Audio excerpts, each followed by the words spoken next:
మొత్తానికి union budget అంతా కూడా ఆశాజనకంగా ఉంది అని ఇటు ఆర్థిక విశ్లేషకులు కూడా చెప్తున్నారు. పన్ను వేతన జీవులు మొదలుకొని సీనియర్ సిటిజన్స్ కానివ్వండి, స్టూడెంట్స్ కానివ్వండి, స్టార్టప్స్, రైతులు ప్రతి ఒక్కరికి కూడా ఊరటనిచ్చే విధంగానే బడ్జెట్ ఉంది అన్నది ప్రస్తుతం ఇప్పటి వరకు అనలైజ్ చేసిన వరకు ఉన్న అంశాలు బట్టి తెలుస్తోంది. భారత్ ఫస్ట్ అనే ఏకైక నినాదంతోనే, ఇండియా ఫస్ట్ అన్నట నినాదంతోనే ముందుకు వెళ్లారు నిర్మలా సీతారామన్.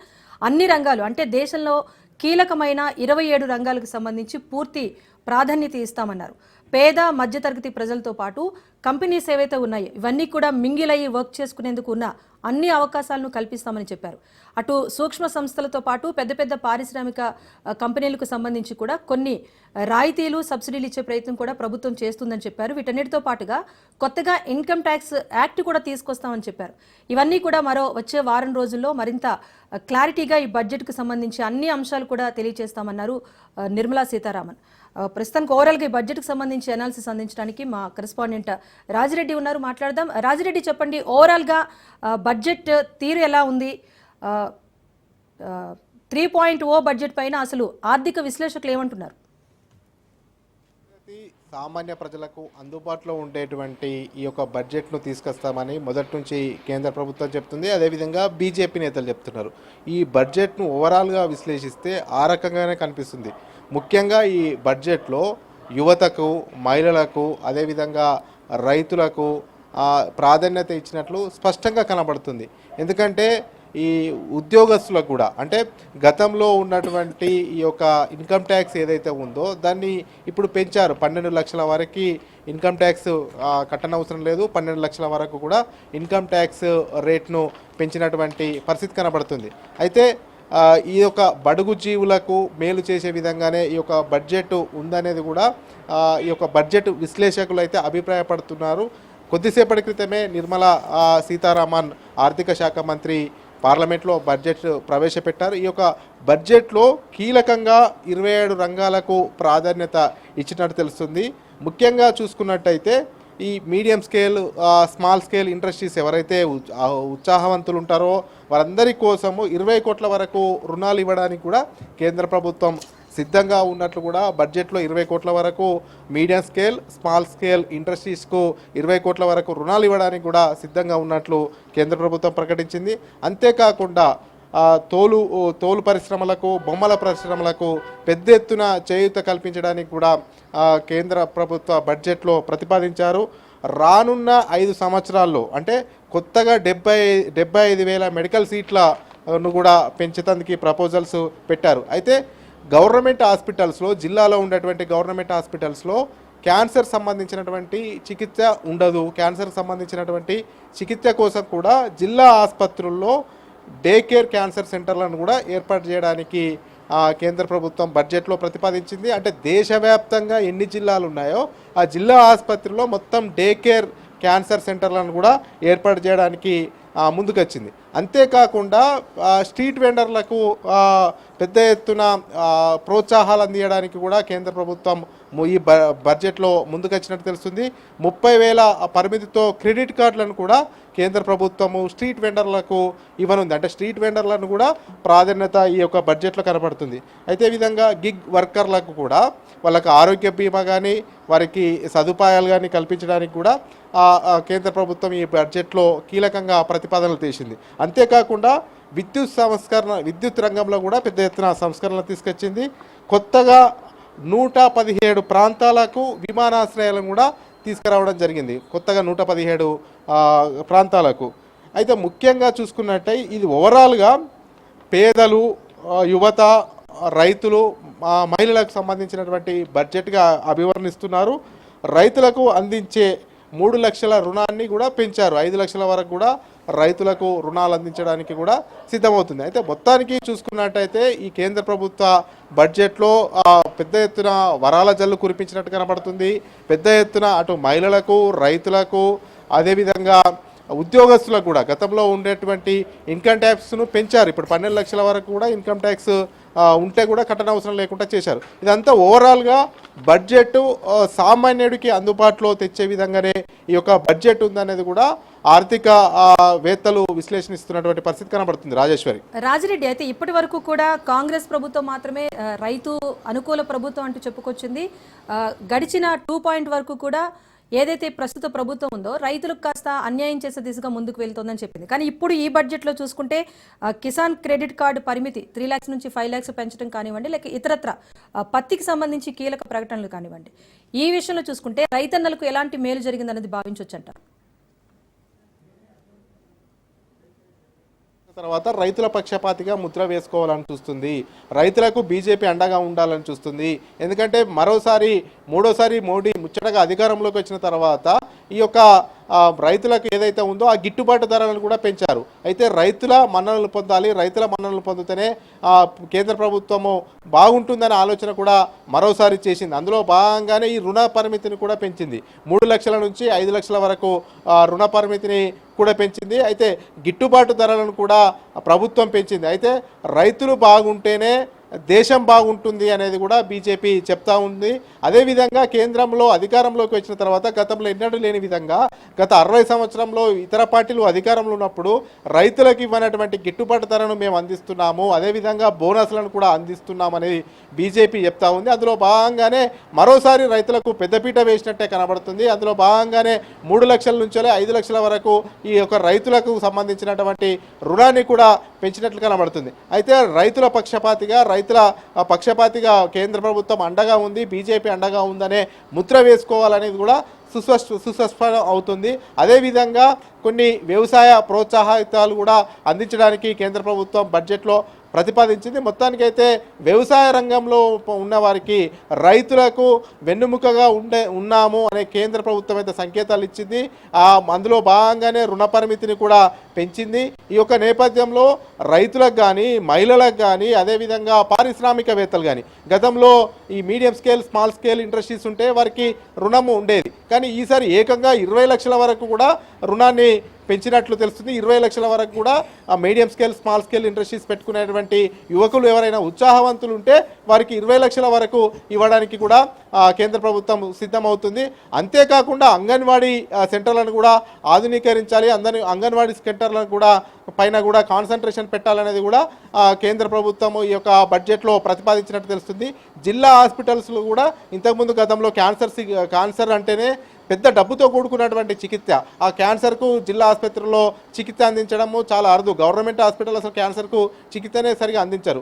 అలాంటిది జిల్లా ఆసుపత్రిలో క్యాన్సర్కు సంబంధించినటువంటి చికిత్సకు డే కేర్ సెంటర్ను కూడా ఏర్పాటు చేసింది. ఇలా కేంద్ర ప్రభుత్వము సామాన్యుల మనసు గెలుచుకోవడానికి, రైతుల మనసు గెలుచుకోవడానికి, యువకుల మనసు గెలుచుకోవడానికి ఇలా పూర్తిగా అందరినీ ఆచితూచి వ్యవహరించి అందరి అంచనాలకు అందని విధంగానే ఈసారి ఈ యొక్క బడ్జెట్ను ప్రవేశపెట్టి అన్ని వర్గాలకు మేలు చేయాలనే ఉద్దేశంతోనే ఈ బడ్జెట్లో ఇలా పూర్తిగా అన్ని వర్గాలకు సమన్వయం చేయాలనే ఉద్దేశంతోనే ఈ యొక్క బడ్జెట్ ఉందని చెప్పుకోవచ్చు. రాజేశ్వరి, అయితే రాజిరెడ్డి, 2016 దగ్గర నుంచి చూసుకుంటే కనుక పెద్ద నోట్ల రద్దు ఎప్పుడైతే జరిగిందో అప్పటి నుంచి ప్రతి బడ్జెట్లో కూడా ప్రతిపక్షాల నుంచి తీవ్ర విమర్శలు ఎదుర్కొంటున్నారు నిర్మలా సీతారామన్. ఆమెనే కంటిన్యూగా బడ్జెట్ చదువుతున్న నేపథ్యం కూడా ఉంది. సో ప్రతిసారి కూడా ఇది సెల్ఫ్ గోల్ అని చెప్పేసి ప్రతిపక్షాలు చెప్తూ ఉంటే, లేదు బడ్జెట్ డెవలప్ చేసే ప్రయత్నం జరుగుతుంది, ఆర్థిక వ్యవస్థ అందుకుంటుంది, 3వ స్థాయిలోకి 3వ అతిపెద్ద ఆర్థిక వ్యవస్థగా భారత్ను తీసుకెళ్తామని చెప్పుకొచ్చారు. సో ఈ బడ్జెట్ తర్వాత అలాంటి అంచనాలు ఏమైనా వినిపిస్తున్నాయా?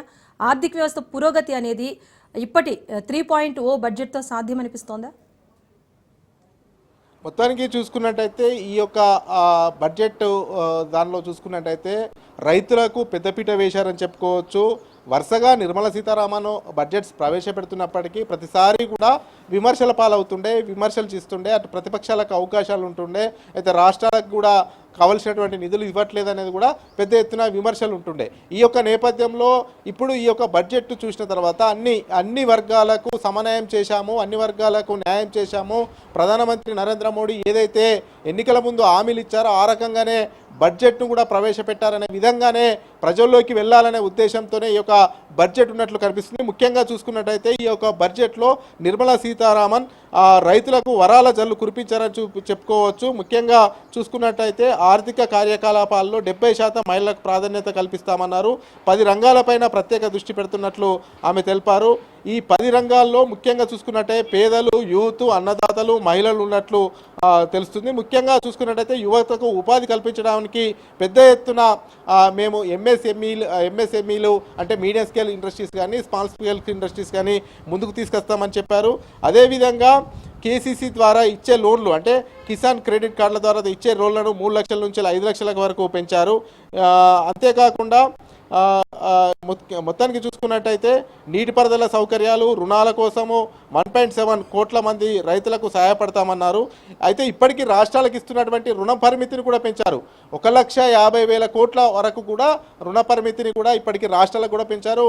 1.5 లక్షల కోట్లు కూడా రాష్ట్రాలకు రుణాలు ఇవ్వడానికి కూడా కేంద్ర ప్రభుత్వం యోచిస్తుంది. అందులో భాగంగానే బడ్జెట్లో కూడా ఇప్పుడు రాష్ట్రాలకు అధిక నిధులు కేటాయించడానికి, అధిక రుణాలు ఇవ్వడానికి కూడా ఈ యొక్క బడ్జెట్లో కల్పించారు. 1,50,000 కోట్లు రాష్ట్రాలకు రుణాలు ఇవ్వడానికి కూడా ఈ బడ్జెట్లో ప్రతిపాదనలు సిద్ధం చేశారు. మొత్తానికి చూసుకున్నట్టయితే అటు అధికారంలో ఉన్న రాష్ట్రాలు కానీ ప్రతిపక్షంలో ఉన్న రాష్ట్రాల నుంచి కానీ ఎక్కువ విమర్శలు రాకుండా ఈ యొక్క బడ్జెట్ను ఆచితూచి వ్యవహరించినట్లు, అదేవిధంగా పేద, మధ్యతరగతి, రైతులు, యువత మనసు గెలుచుకోవడానికి ఈ యొక్క బడ్జెట్లో అన్ని వర్గాలకు సమన్వయం చేసే విధంగా తీసుకొచ్చినట్టు తెలుస్తుంది. రాజిరెడ్డి అయితే చూసుకుంటే ట్రంప్ గెలిచాక కొంత ఇంపాక్ట్ ఉంటుంది ఇండియా మీద అన్నారు. అటు యుక్రెయిన్ రష్యా వార్ ఇంపాక్ట్ కూడా కొంతవరకు ఇప్పటివరకు ఉంది. ఆర్థిక వ్యవస్థ కుదేలయ్యే దిశగా వెళ్ళే అవకాశం ఉందని చెప్పేసి చాలా విశ్లేషణలు వచ్చాయి. సో పూర్తిగా దిగుమతి ఆధారిత దేశమైన మన భారతదేశంలో ఇప్పుడు స్టార్టప్లకు సంబంధించి కూడా చాలా ప్రోత్సాహకాలు అనేవి ప్రకటించారు కనుక ఇక్కడ అంటే దేశీయ ఆధారిత వస్తువులను ఉపయోగించడం ద్వారా కాస్త దిగుమతులను తగ్గించే ప్రయత్నం జరుగుతుందా? క్రూడ్ ఆయిల్ లాంటివంటే ఎలాగూ తప్పదు, మిగతా ఏవైతే ఆధారిత వస్తువులు ఉన్నాయో వాటిని తగ్గించి ఎగుమతులను ప్రోత్సహించే దిశగా కూడా ఈ బడ్జెట్ ఉందని చెప్పుకోవచ్చా? మొత్తానికి అయితే ఆర్థిక అంశంపైన దృష్టి పెట్టింది. భారత్ రోజు రోజుకు ఆర్థికంగా పటిష్టత పొందుతుంది అనే విధంగానే ఈ యొక్క బడ్జెట్ ఉంది. ముఖ్యానికి చూసుకున్నట్టయితే బడ్జెట్ను మనం ఒకసారి చూసుకున్నట్టయితే ఈ బడ్జెట్ అన్ని రంగాల వారికి, అన్ని సెక్టార్ల వారికి అందుబాటులో ఉండేటువంటి బడ్జెట్ను మోడీ ప్రవేశపెట్టినట్టు మోడీ ప్రభుత్వం తీసుకొచ్చినట్టు తెలుస్తుంది.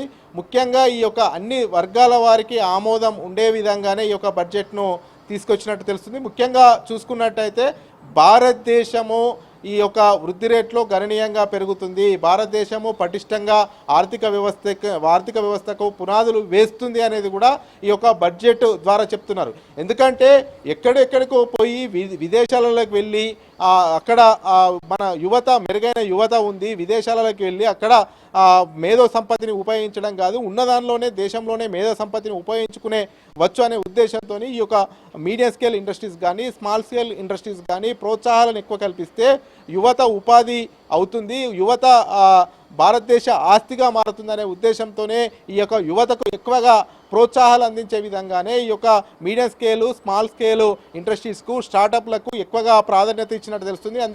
ఎందుకంటే దీనివల్ల ఆర్థికంగా దేశం బలోపేతం అవుతుంది. ఆర్థికంగా బలోపేతం అవుతే దేశం ప్రపంచంలోనే 5వ ఆర్థిక వ్యవస్థగా ఉంది. ఇంకా రానున్న రోజుల్లో 3వ ఆర్థిక వ్యవస్థ దేశంగా తీసుకెళ్తామని గత ఎన్నికల ముందు కూడా ప్రధానమంత్రి నరేంద్ర మోడీ చెప్పారు. కాబట్టి ఆ దశగా అడుగులు పడాలంటే భారతదేశంలో ఉన్నటువంటి యువత ఉపాధి అవకాశాలు పెరగాలి, అదేవిధంగా స్వయం ఉపాధి అవకాశాలు ఎక్కువగా పెరగాలి.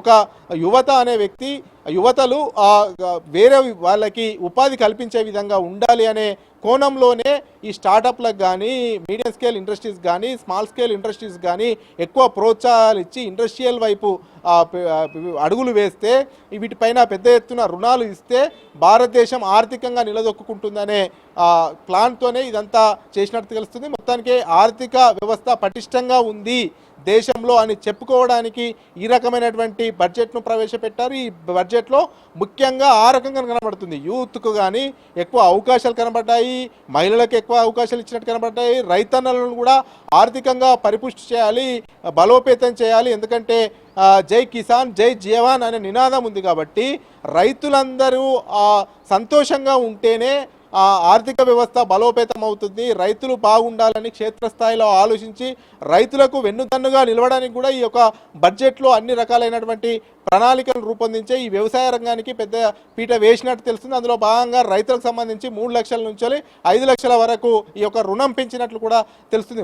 ఓవరాల్గా చూసుకున్నట్టయితే మొత్తం అన్ని రంగాలకు ప్రాధాన్యత ఇస్తూ అన్ని రంగాలను పరిపుష్టి చేస్తూ భారతదేశ ఆర్థిక వ్యవస్థను పటిష్టం చేయాలనే ఉద్దేశం లక్ష్యం ఈ యొక్క బడ్జెట్లో అయితే స్పష్టంగా కనబడతా ఉంది. Right, thank you Rajireddy.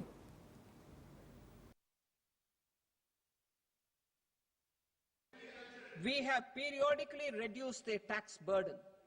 Right after 2014, the nil tax slab was raised to 2.5 lakhs of rupees, which was further raised to 5 lakh rupees in 2019 and to 7 lakh rupees in 2023. This is reflective of our government's trust on the middle class taxpayers. I am now happy to announce that there will be no income tax payable up to income of 12 lakh rupees.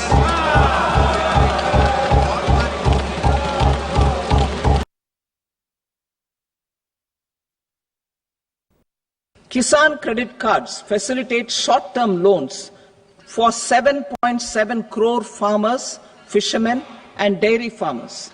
The loan limit under modified interest subvention scheme will be enhanced from 3 lakh rupees to 5 lakh rupees for loans taken through the KCC. For the benefit of lakhs of cotton growing farmers, I am pleased to announce a mission for cotton productivity. This 5-year mission will facilitate significant improvements in productivity and sustainability of cotton farming and promote extra long staple cotton varieties. The best of science and technology support will be provided to farmers. For Atmanirbharta in urea production, our government had reopened 3 dormant urea plants in the eastern region. A plant with annual capacity of 12.7 lakh metric tons will be set up at Namrup in Assam. Makhana board in Bihar. For this, there is a special opportunity for the people of Bihar. A Makhana board will be established in the state to improve production, processing, value addition and marketing of